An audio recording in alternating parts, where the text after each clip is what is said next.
pour cette première vidéo de la série Vision 2026, on parle des indices boursiers. Donc là, je vous rappelle très rapidement ma vision sur le S&P 500. Vous pourrez retrouver une analyse détaillée que j'ai éditée le 2 novembre. Donc en gros, les objectifs à court terme, et là on y est presque, c'est de revenir chercher la zone vers 6550. Si on descend plus bas, l'objectif majeur, il est plutôt vers 6150. Moi, mon scénario privilégié, c'est qu'on aille chercher ici cette zone, donc vers 6150, et qu'on fasse une dernière jambe de hausse avec au maximum, enfin une cible idéale vers 7650, et qu'ensuite on puisse aller faire la correction plus sérieuse vers 4850. Voilà, ça c'est ce que je vais jouer. Donc concrètement, c'est pour ça que moi je suis déjà positionné à la baisse avec des warrant put, avec un strike à 7100. Et pour le trading, ça veut dire que si on retourne dans cette zone en novembre ou décembre, je vais probablement vendre la plupart de mes warrant put pour prendre quelques gains et je vais acheter des warrant call. Voilà. Donc pourquoi? Parce que si je me trompe, je serai déjà quand même gagnant sur mes puts et que si ça va plus bas, c'est pour ça que je ne vends pas tout, j'en garde une partie. Si ça va directement plus bas, ça me payera mes calls. Et en revanche, si mon scénario privilégié se réalise et qu'on monte plus haut, là, je pourrais toujours couper mes puts au prix d'entrée quand on va revenir par là et laisser courir mes calls. Donc, c'est pour ça que j'estime qu'avec ce genre de stratégie, on maximise quand même ses chances de gain si le scénario se réalise et que on minimise les risques de perte. Et c'est toute la philosophie un petit peu de ce que j'essaie de faire en trading. Sur le Nasdaq, le principe est exactement le même. Donc là, on est en données hebdomadaires. Je vais même passer en journalier. On voit que la journée d'hier, vendredi 14 novembre, les acheteurs ont réussi à sauver ce petit niveau. Donc on va voir la semaine prochaine ce qu'il en est. Le premier mini-objectif, il est à 2-3% en dessous de la clôture ici. Enfin, un peu plus, il est à 4-5%. Ça serait pas mal dans un premier temps. Après, il faudra voir si ça rebondit, si ça réagit. Mais moi, mon niveau que je vise là en novembre ou décembre, c'est quand même plus bas. On est plutôt à quasiment 15% de baisse par rapport au niveau actuel. Donc voilà, ça serait pour novembre-décembre. Et ensuite, pareil, même scénario où je joue un rebond et ensuite une correction plus importante au cours de l'année 2026 avec un ordre de grandeur depuis les plus hauts compris entre moins 33 et moins 38%. Voilà. Ça serait ça mon scénario idéal, donc même chose. Alors sur le Nasdaq, j'ai pas trouvé de warrant put, mais comme ils sont avec le S&P, ils sont quand même très proches. Bon, on joue l'un ou l'autre, c'est à peu près la même chose. Sur le Dow Jones maintenant, je m'attendais à trouver une configuration un peu différente. Je pensais qu'il serait un peu plus fort, puisqu'il est quand même beaucoup moins pondéré en valeur technologique. C'est pas vraiment le cas. On est à peu près dans les mêmes configs et avec à peu près les mêmes ordres de grandeur. Donc là, si on casse ce petit niveau qui a été sauvé hier, on est à peu près à 4,5% de baisse. Ensuite, objectif principal vers moins 14, moins 15. Là où peut-être que si on va sur une baisse, donc dans mon premier temps de correction, rebond plus haut. Et si on a ensuite en 2026 une baisse plus sérieuse, là, en revanche, par rapport au plus haut actuel, qui seront d'ailleurs peut-être dépassés entre temps. Mais là, on aurait une baisse un peu moins sévère de l'ordre de moins 25%. Voilà. Bon,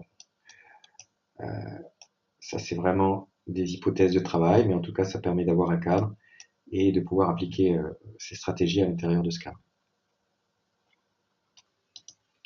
Alors, toujours sur le marché US, on continue avec le Russell 2000. Le Russell 2000, en fait, c'est les 2000 entreprises cotées après les 1000 premières. Donc, les 1000 premières représentent 90% de la capitalisation des États-Unis.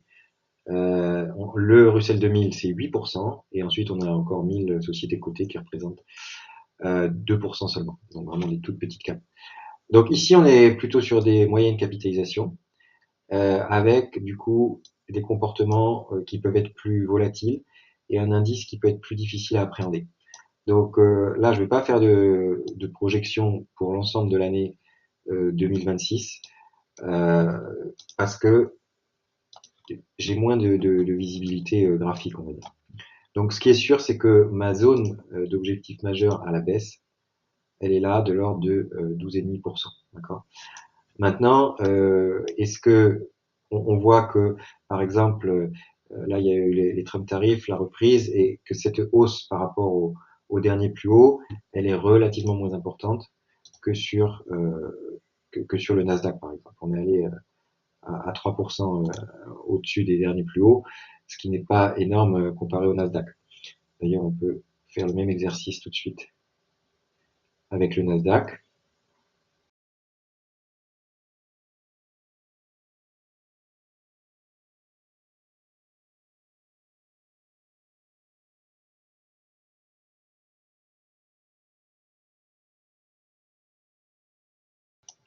Du coup, si on revient sur le Russell, je m'avancerai pas trop sur la suite pour l'instant.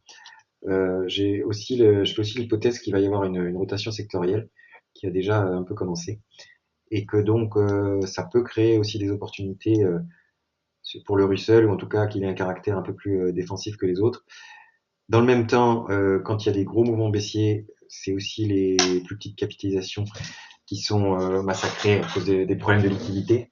Donc voilà, il y a deux éléments éventuellement contradictoires. Donc il pourrait y avoir peut-être dans un premier temps plutôt un côté un peu plus défensif du Russell, avec une baisse modérée des indices, une reprise. Et ensuite, si on a vraiment une grosse baisse, là, il sera aussi probablement très impacté. Mais on verra ça en temps voulu si ça devait arriver.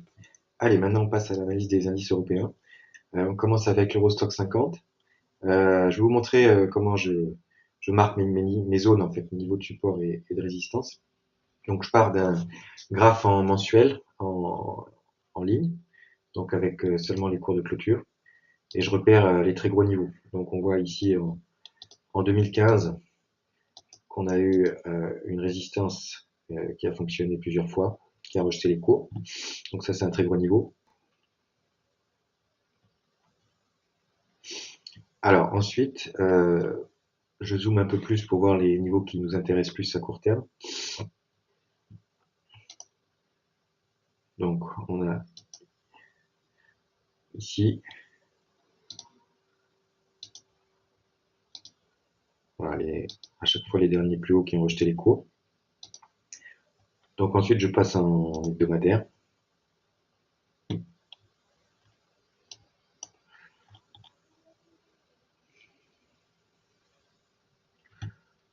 Là on voit qu'il y a potentiellement une, une diagonale ici. Alors je mets des tirets quand je suis sur les cours de clôture, et je vais utiliser des pointillés quand je suis sur les plus hauts ou les plus bas. Donc là je réduis un peu la taille parce que je suis passé en hebdomadaire. Bon, il n'y a rien qui ressort spécialement, si, à part quand même ici ce niveau horizontal, l'ancien support. Maintenant je passe en journalier.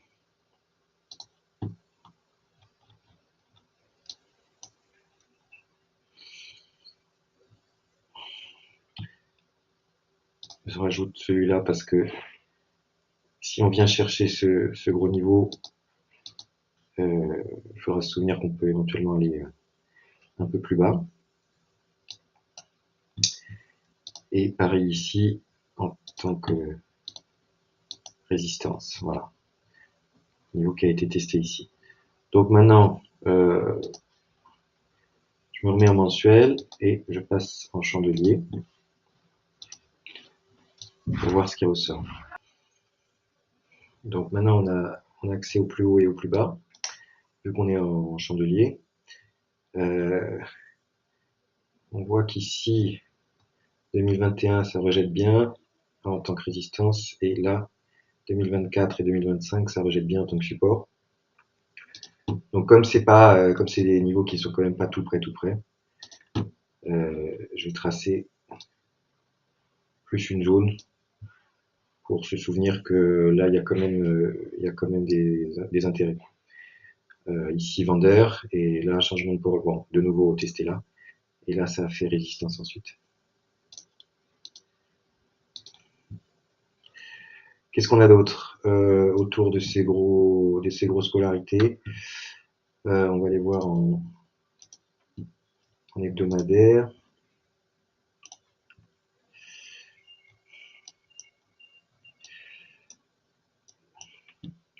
Bon, ce support oblique, il est pas mal en cours de clôture. Ici 2 fois et ici un plus bas, donc c'est bien. Il y a 3 points. Alors 2 avec les plus bas, enfin 2 avec les clôtures, 1 avec les plus bas. Donc c'est pas tout à fait pur, mais ça peut quand même faire du sens. Donc la question que je me pose, c'est est-ce que ça c'est vraiment une hypothèse? Donc là c'est juste une hypothèse. Je sais pas si elle fait du sens. Euh, D'autant que si on réintègre, il y a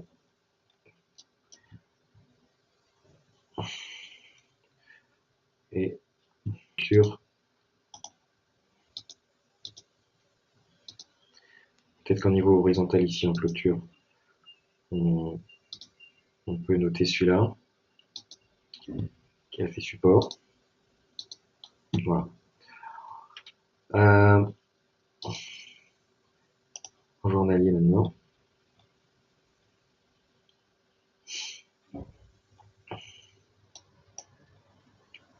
Bon, clairement ce qu'on voit c'est que là on a cette zone qui est importante. Donc si elle est cassée, puisqu'on a 2 niveaux horizontaux et un niveau oblique. Donc si ça s'est cassé, les risques d'aller chercher le niveau suivant est important. Et le niveau suivant, ça serait le croisement ici entre le support horizontal et l'oblique potentiel. Hein. Ça c'est juste une hypothèse, la parallèle.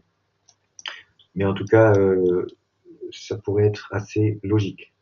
Donc maintenant, si on repère nos zones d'objectif, je vais prendre ici le plus bas, ici le plus bas, et j'ai ma première zone. Alors évidemment, à chaque fois, c'est autour de lignes déjà tracées, puisque ce sont avant tout quand même les niveaux horizontaux qu'on a tracés en clôture qui comptent, et ensuite on va chercher ce qui se passe autour. Donc là, on a cette première zone, donc par rapport à la clôture de vendredi, on a un petit potentiel de baisse d'environ 3%. Et le niveau suivant, je fais la même chose, ici un plus bas, ici un plus bas. Donc là, c'est vraiment pas grand. Je pourrais prendre quand même ici cette petite résistance. Et donc, on a notre deuxième zone. Et la deuxième zone, c'est environ 9% de baisse. Voilà, donc si on suit toujours ma logique on va aller chercher idéalement cette première zone aux alentours, on l'a vu selon les indices, entre moins 8 et moins 13% depuis les cours actuels. Ensuite, on rebondit et ensuite, on irait chercher plus bas. Et donc, plus bas, là, c'est un peu le bazar parce qu'on a plusieurs niveaux qui ressortent. Donc, on a un très grand range entre 4300 et 4650. Donc, je vais me mettre à peu près au milieu et l'ordre de grandeur, ça serait moins 1%. Bon, si jamais, de toute façon, il faut ensuite refaire. Là, on est vraiment dans une approche assez globale, une vue un peu large. J'ai pas de points qui ressortent de manière hyper précise, donc il faut faire avec. Donc j'ai une idée générale en tout cas j'ai un scénario, et ensuite quand le temps passe et qu'on se rapproche des niveaux, là on observe, on descend sur des unités de temps inférieures, éventuellement en intraday pour voir des figures de retournement. Voilà, donc c'est comme ça que sur les autres graphes j'ai procédé exactement de la même manière, en partant d'un graphique en ligne, d'abord en mensuel, ensuite on réduit les unités de temps en hebdomadaire, en journalier, et ensuite on regarde avec les points hauts et les points bas, donc en chandelier, ce que ça donne. Tout simplement. Voilà, maintenant on passe au DAX. Désolé pour le bruit de fond, j'ai des travaux autour, donc ça risque encore de taper un peu. Alors, l'indice allemand, donc sur du long terme, on voit cette grande oblique en mensuel là, qui a fonctionné en cours de clôture, qui a fonctionné 2 fois, donc une parallèle en plus bas, 3 fois pardon, 2 fois en clôture et 3 fois en parallèle, en plus bas. Donc peut-être qu'on va éventuellement la retrouver ici si on a une jolie baisse. Alors le DAX, c'est assez étonnant de voir les derniers chandeliers mensuels. Bon, le mois de novembre il n'est pas terminé, donc peut-être qu'il sera rouge et qu'il aura cassé là, ou pas.